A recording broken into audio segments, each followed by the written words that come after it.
മഹാനായ വാവാട് ഉസ്താദ് വന്നാൽ ദുആയിലേക്ക് കടക്കും. അതിഗൗരവമായ ഒരു വിഷയത്തിന്റെ പ്രധാന ഭാഗത്തുകൂടെ കടന്നു പോവുകയാണ്.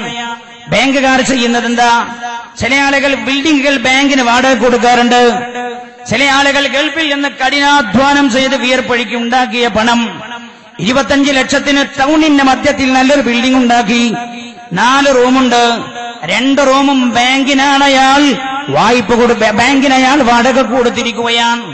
എന്താ? ഒരാളിപ്പോ അടുത്തെന്നോട് പറഞ്ഞു, ബാങ്കിന് കൊടുത്താനുള്ള സുഖം എല്ലാ മാസവും കൃത്യമായി 1-ാം തീയതി അക്കൗണ്ടിലേക്ക് വാടക വരും. പക്ഷേ നമ്മുടെ അക്കൗണ്ടിലേക്ക് വരുന്നത് എന്താണെന്ന് ഞാൻ പറയുന്നുണ്ട് എന്റെ സഹോദരങ്ങളെ. അതാണല്ലോ നമ്മുടെ വിഷയം. ബാങ്കിന് നമ്മൾ വാടക കൊടുക്കുന്നു. ബാങ്ക് ചെയ്യുന്നത് എന്താ? എന്റെ അടുത്ത് 1 ലക്ഷം ഉറുപ്പികയുണ്ട്. ഞാൻ നിങ്ങൾക്ക് മനസ്സിലാക്കി തരാൻ ഏറ്റവും സാധാരണമായ എനിക്ക് പറയാൻ പറ്റാവുന്ന ചെറിയ ഉദാഹരണത്തിൽ പറയുകയാണ്. എന്റെ അടുത്ത് 1 ലക്ഷം ഉറുപ്പികയുണ്ട്. ഞാനത് ബാങ്കിൽ കൊണ്ടുപോയി നിക്ഷേപിക്കുന്നു. ബാങ്ക് എന്നോട് പറഞ്ഞത് നിങ്ങൾക്ക് 14% പലിശ. കുട്ടിയെ കെട്ടിക്കാൻ വകയില്ലാത്ത ഒരാൾ, വളരെ പ്രയാസപ്പെട്ടയാൾ ബാങ്കിലേക്ക് വരുന്നു 1 ലക്ഷം കടം വാങ്ങാൻ. ബാങ്ക് എന്നോട് പറഞ്ഞത് 7% പലിശ. ഈ കുട്ടിയെ കെട്ടിക്കാൻ വകയില്ലാത്ത ആൾ ബാങ്കിൽ വന്നു. ഈ 1 ലക്ഷം ഉറുപ്പിക എന്നോട് വാങ്ങിച്ച 1 ലക്ഷം ഉറുപ്പിക ബാങ്ക് അയാൾക്ക് കൊടുത്തു. അയാളോട് ബാങ്ക് വാങ്ങിച്ച പലിശ 14%. പൈസ നിക്ഷേപിച്ച എനിക്ക് ബാങ്ക് ഓഫർ ചെയ്തത് 7%. എന്റെ 1 ലക്ഷം എടുത്തിട്ട് പലിശക്ക് കൊടുത്തിട്ട് അതിൽ നിന്ന് 7% പിടിച്ചു വച്ചു ബാങ്ക്. ആ 7% ബാങ്കിന്റെ വരുമാനമാണ്. പ്രിയമുള്ള സഹോദരങ്ങളെ, ബാങ്കിന് വാടകയ്ക്ക് കൊടുത്ത ബിൽഡിംഗിന്റെ ഉടമസ്ഥരാരെങ്കിലും ഈ വേദിയിലുണ്ടെങ്കിൽ നിങ്ങൾ ഇപ്പൊ തീരുമാനിക്കണം, ഞാൻ അതിൽ നിന്ന് പിൻവലിയുമെന്ന്. നിങ്ങൾ ഇന്ന് നേരെ പോയിട്ട് നിങ്ങൾ ബാങ്കുകാരോട് പറയണം, എന്റെ ബിൽഡിംഗ് എനിക്ക് ഒഴിവാക്കി തരണമെന്ന്. ഈ 7% പലിശയില്ലേ, ഈ 7% 14% ബാങ്ക് വാങ്ങിച്ച പലിശ അതാരുടേതാ നിങ്ങൾക്കറിയോ? എനിക്കറിയാം. എത്രയോ കണ്ണുനീർ കണ്ടിട്ടുണ്ട് ഞാൻ. പള്ളിയുടെ വരാന്തയിൽ വന്നിട്ട് മൂത്ത മകളെ ജനങ്ങളോടൊക്കെ ചോദിക്കാൻ മടിയായിട്ട് മൂത്ത മകളെ ഞാൻ എങ്ങനെയൊക്കെയോ കെട്ടിച്ചു പറഞ്ഞയച്ചു. 2ാമത്തെ മകളെ കെട്ടിക്കാൻ വകയുണ്ടായിരുന്നില്ല. എന്റെ വീടും പറമ്പും എന്റെ വീടിന്റെയും പറമ്പിന്റെയും ആധാരം ഞാൻ ബാങ്കിൽ വെച്ചു. എങ്ങനെയെങ്കിലുമൊക്കെ അധ്വാനിച്ച് കിട്ടാമെന്നായിരുന്നു ഞാൻ കരുതിയത്. പക്ഷേ വിചാരിച്ച പോലെ കഴിഞ്ഞില്ല. ഉസ്താദേ, എത്ര ആളുകൾ പള്ളി വരാന്തയിൽ വന്ന് കണ്ണുനീരല്ല, കണ്ണിൽ നിന്ന് രക്തമാണോ ഒഴുകുന്നതെന്ന് തോന്നിപ്പോകും. വിങ്ങി വിങ്ങി പൊട്ടുന്ന എത്ര ആളുകൾ, തേങ്ങി തേങ്ങി കരയുന്ന എത്ര ആളുകൾ. ഞാൻ ഓർമ്മപ്പെടുത്തുന്നു എന്റെ സഹോദരങ്ങളോട്, ഈ ഇങ്ങനെയുള്ള 14%, അതിൽ ബാങ്ക് പിടിച്ചുവച്ച 7%ഇല്ലേ, ആ 7%മാണ് എനിക്കും നിങ്ങൾക്കും ബാങ്ക് വാടകയായി തന്നത് എന്ന് പറഞ്ഞാൽ പാവങ്ങളുടെ കരൾ മാന്തി പറിച്ചെടുത്ത പണമാണ് എന്റെ പ്രിയമുള്ളവരെ നിങ്ങളുടെ അക്കൗണ്ടിലേക്ക് വരുന്നത്. ഇതിനേക്കാൾ നല്ലത് യാചിക്കലാണ്. ബാങ്കിന് വാടകയ്ക്ക് കൊടുത്താൽ കിട്ടുന്നത് പാവങ്ങളുടെ കരൾ മാന്തി പറിച്ചെടുക്കുന്ന പണമാണ്.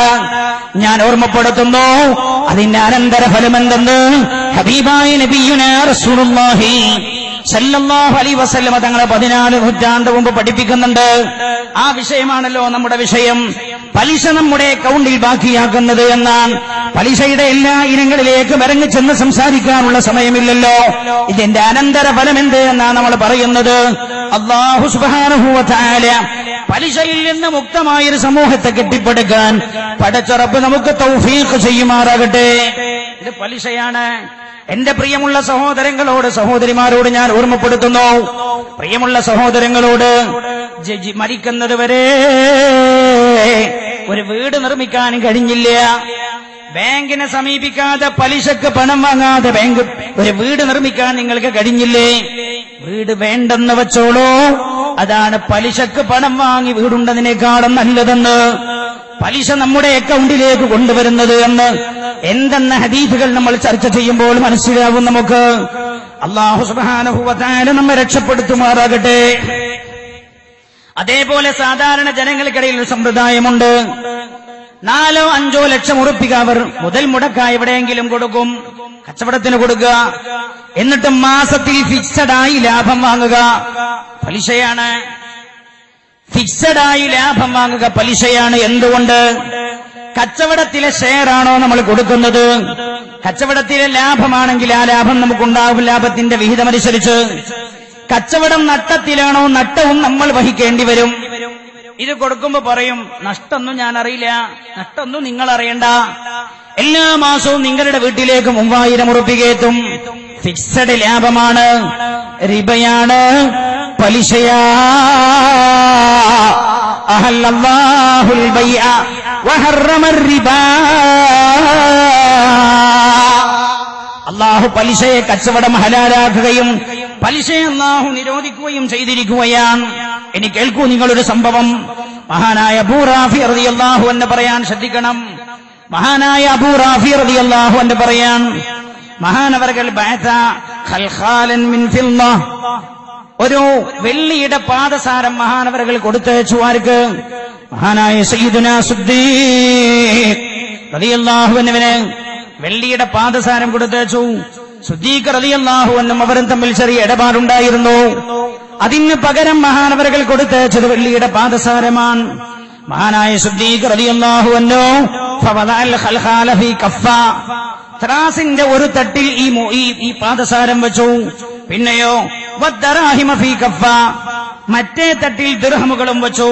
ഫീ കഫ്ഫത്തിൻ ഉഖറ ഫകാനൽ ഖൽഖാലു അഖ്ഖല മിൻഹാ, ഈ പാദസാരം ആ വെള്ളിയുടെ ദിർഹമിനെക്കാളും അല്പം ഭാരം കൂടുതലുണ്ടായിരുന്നു ഈ പാദസാരം.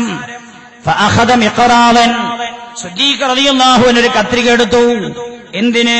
ലിയഖതാഹു, ഈ കൂടുതലുള്ളത് മുറിച്ചെടുക്കാനായി, തിരിച്ച് അബൂ റാഫി റളിയല്ലാഹു അൻഹുവിനെ തന്നെ കൊടുക്കാനായി ഒരു കത്രിക എടുത്തു മുറിക്കാൻ.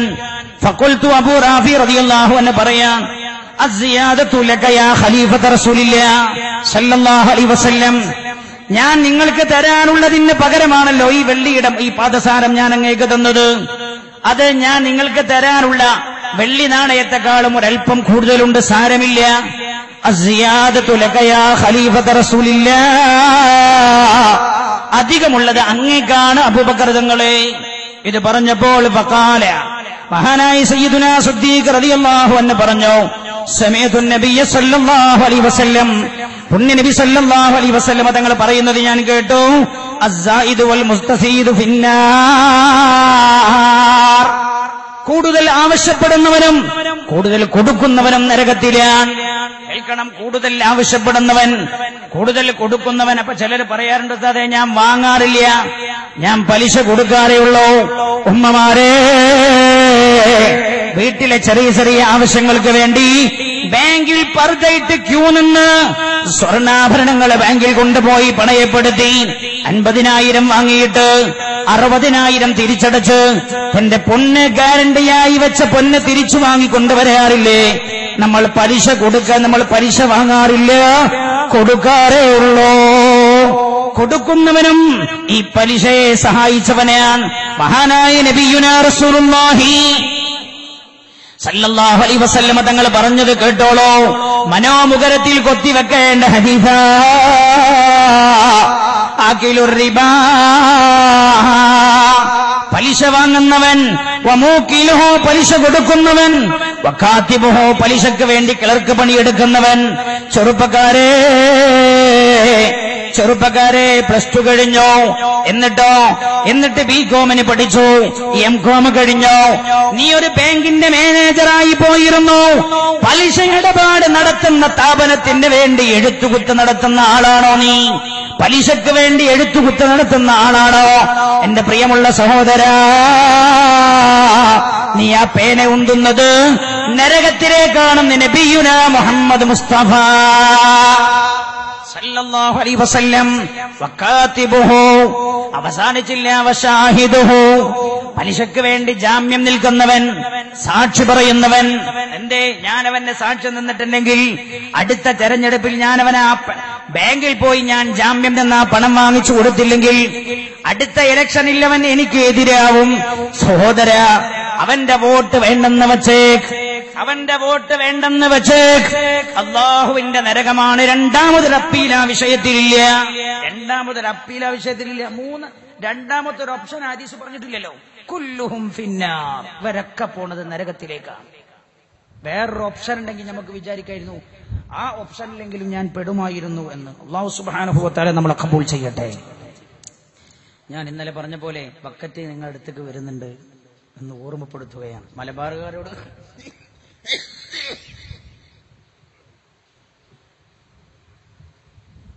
മലബാറുകാരോട് പറയണമെന്ന് എനിക്ക് തോന്നുന്നില്ല, പക്ഷെ വെറുതെ പറഞ്ഞു. ബക്കറ്റ് വരുന്നുണ്ട് അവസാനത്തെ ദിവസം. ഇന്നത്തെ ബക്കറ്റിൽ നമുക്ക് ഈ പരിപാടിക്ക് ആവശ്യമായ പന്തൽ, സ്റ്റേജ്, ഇതിന്റെ ഒക്കെ ചെലവ് നമുക്ക് ഇന്ന് കിട്ടണം. ഇന്ന് കിട്ടിയാൽ ഇന്നലെ കിട്ടിയതും മിഞ്ഞാന്ന് കിട്ടിയതൊക്കെ ഇൻഷാ അല്ലാഹ് നമുക്ക് ഹാദിയായുടെ, ദാൽഹുദായുടെ, കേരളത്തിന് പുറത്തുള്ള സ്റ്റേറ്റുകളുടെ ദഅവി പ്രവർത്തനങ്ങൾക്ക് ഉപയോഗിക്കാൻ കഴിയും. അല്ലാഹു തൗഫീഖ് ചെയ്യട്ടെ, അല്ലാഹു അനുഗ്രഹിക്കുമാറാകട്ടെ. മഹാനായ നബിയുനാ റസൂലുള്ളാഹി സല്ലല്ലാഹു അലൈഹി വസല്ലം തങ്ങൾ ലഅന റസൂലുള്ളാഹി, അല്ലാഹുവിന്റെ ഹബീബ് ലഅനത്ത് ചെയ്തിരിക്കുകയാണ്. ശ്രദ്ധിക്കണേ, റസൂലുള്ള ലഅനത്ത് ചെയ്തു. നമ്മൾ പുണ്യനബിന്റെ ഒരു ദുആ കിട്ടിയാൽ തിരക്കില്ല എന്ന് കരുതിയിട്ട് നടക്കല്ലേ? അല്ലാഹുവിന്റെ ഹബീബ് ലഅനത്ത് ചെയ്തിരിക്കുകയാണ്. ആരെ? ആഖിലർ റിബാ, പലിശ വാങ്ങുന്നവനെ, വമൂക്കിലഹു, പലിശ കൊടുക്കുന്നവനെ. അതെ, ഞാൻ കൊടുക്കണുള്ളൂ, വാങ്ങുന്നില്ല. മൂക്കിലഹു, അതേ അളവിലും തൂക്കത്തിലും